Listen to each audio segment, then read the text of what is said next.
So let me use the curve command.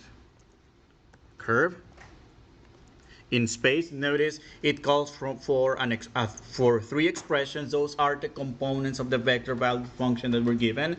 We need to declare the parameter, typically t, but if you want to use another letter, v, s, u, w, and we may later on when I show you those solids for which we're going to use to find volumes and masses and a lot of stuff, we're going to use different letters.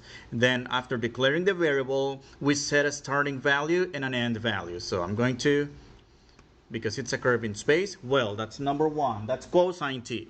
Cosine t. Oh, first of all, I need the xy, and let me get rid of the plane.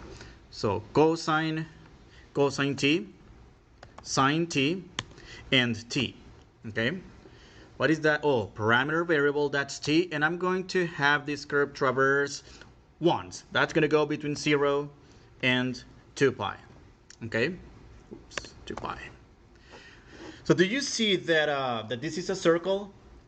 That's explained by the x and y components. That's the xy trace, if you will. It's a circle, okay?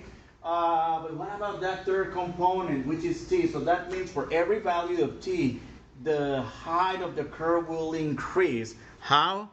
Okay, let's put our 3D glasses, and it's going to look like a spiral here. So that creates a spiral. All right. Of course, you can play with this curve. I mean, do you want this to have it traverse twice? Okay. Go from 0 to 4. All right. That's going to have our spiral to be traversed twice. But again, our XY projection, it's still going to be a circle. We will still see a circle in the projection. We just have a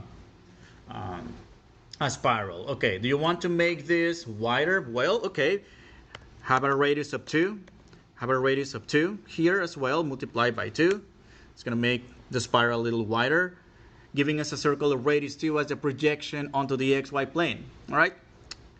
Of course, do you want to go between negative 4 pi to 4 pi? That means traverse twice in the negative direction, traverse twice in the positive direction for a total of 4. That's your spiral here. All right. So, and again, we still keep the circular projection. Let me make it a 5 to make it look more interesting. Circle of radius 5. Spiral having as a base a circle of radius 5. Do you want to turn this into an ellipse? Of course. Make these coefficients different. Let's make this a 9. Let's make this a 4. You see the ellipse?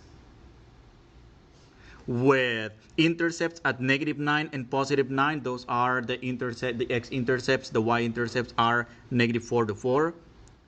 And then you have your spiral in the form of an ellipse.